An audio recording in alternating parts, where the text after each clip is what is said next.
প্ৰিয় দৰ্শক, এই ভিডিঅ'ত মই আপোনালোকলৈ লৈ আনিছোঁ এটি নিয়োগৰ বতৰা। এই নিয়োগৰ বতৰা জড়িত হয় অসম লোকসেৱা আয়োগৰ লগত। অসম লোকসেৱা আয়োগৰ দ্বাৰা 5 মে তাৰিখে এটা লেটেষ্ট নটিফিকেশ্যন জাৰি কৰিছে চাকৰিৰ লগত। আৰু ইয়াৰ কাৰণে মাত্ৰ যিকোনো ষ্ট্ৰীমত গ্ৰেজুৱেশ্যন থাকিলেই হ'ল। অনলাইন এপ্লাই কৰিবলৈ হ'লে https://apsc-recruitment.in লৈ যাব লাগিব। আৰু যদি কিবা টেকনিকেল ছাপোৰ্ট লাগে cceapsc@gmail.com আৰু ফোন নম্বৰ যদি কিবা প্ৰব্লেম হয় 18,572,2343। চাকৰিৰ নামটো হৈছে class 1 junior grade. Class 1 junior grade home guards in Assam home guard services under home and political department. মুঠ 22টা পদ খালী।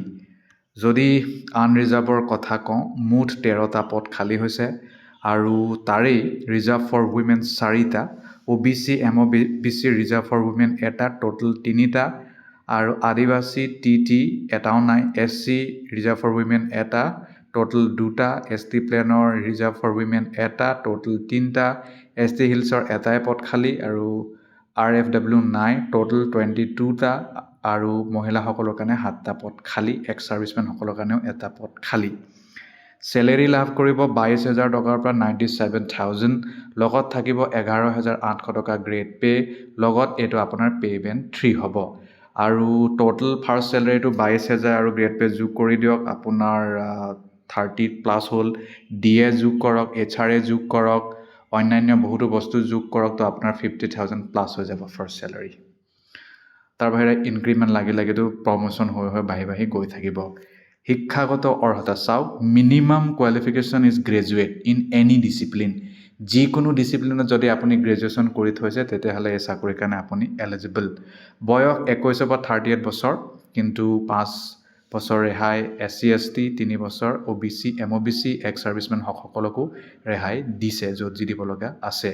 PWBD সকলে এপ্লাই কৰিব নোৱাৰে আৰু চাকৰি কৰি থকাসকলে NOC দিব লাগিব। স্মল ফেমিলি নৰ্মছ আপুনি মানি চলিব লাগিব।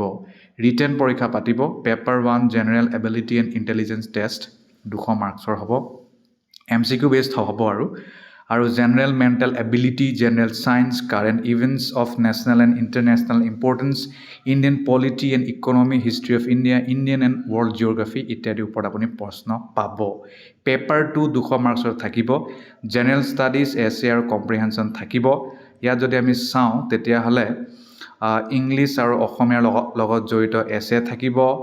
আৰু প্ৰেছি ৰাইটিং, কম্প্ৰিহেনশ্যন, কম্প'নেণ্ট, বেলেগ কমিউনিকেশ্যন স্কিল, লেংগুৱেজ স্কিল, সেইবোৰ ইংৰাজীত লিখিব লাগিব।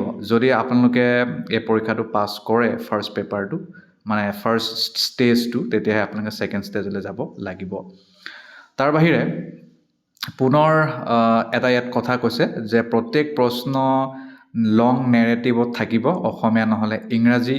টোটেল 80 মাৰ্কছ থাকিব আপোনাৰ। তাৰ বাহিৰে ইয়াত কৈছে আপোনালোকে পাব পাৰ্ট এত Indian history, freedom struggle, geography, polity, economy, knowledge of security and human rights issue, analytical ability. Part বিত থাকিব communication, language skill, precis writing, ইংৰাজীতে কৰিব লাগিব, 120 মাৰ্ক থাকিব।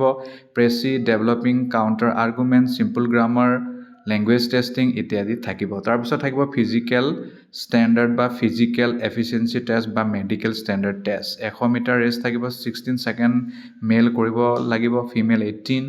800 মিটাৰ ৰেচ থাকিব, 3 মিনিট আৰু 45 ছেকেণ্ড মেক্সিমাম, ফিমেলসকল 4 মিনিট 45 ছেকেণ্ড।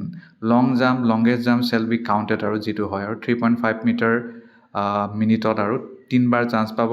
3.0 মিটাৰ মিনিটত 3বাৰ চান্স পাব ফিমেলসকলে। আৰু ইণ্টাৰভিউ আছে। ইণ্টাৰভিউ পাৰ্চনেলিটি টেষ্ট পাছ কৰিব লাগিব, 50 মাৰ্কছৰ থাকিব। তাৰপিছতে ফাইনেল মেৰিট লিষ্টটো ওলাব। ফিজিকেল ষ্টেণ্ডাৰ্ড ইয়াত সকলোৰ কাৰণে বেলেগ বেলেগ হাইটটো ইয়াত দিয়া আছে। জেনেৰেল OBC SC সকল 5 foot 4 inch, female 5 foot 1 inch, ST plain হিলছৰ 5 ফুট 3 ইঞ্চ, ফিমেলৰ 5 ফিট হ'লেই চলি যাব। চেষ্টটো general OBC SC ST plain 800 normal, 85 expansion male female. আৰু ST হিল 78 নৰ্মেল, 83 এক্সপানশ্যনত কৰিব লাগিব। আইচাইট, চকু, নাক, কাণ আৰু দাঁত, বেলেগ ডিজিজ এইবোৰ চব চাব। আৰু ষ্টেমাৰিং প্ৰব্লেম হ'ব নহ'ব, আৰু বহুত কথা দিয়া আছে, সেইবোৰ মানে বেমাৰ নোহোৱা আৰু সেইবোৰ লগত জড়িত।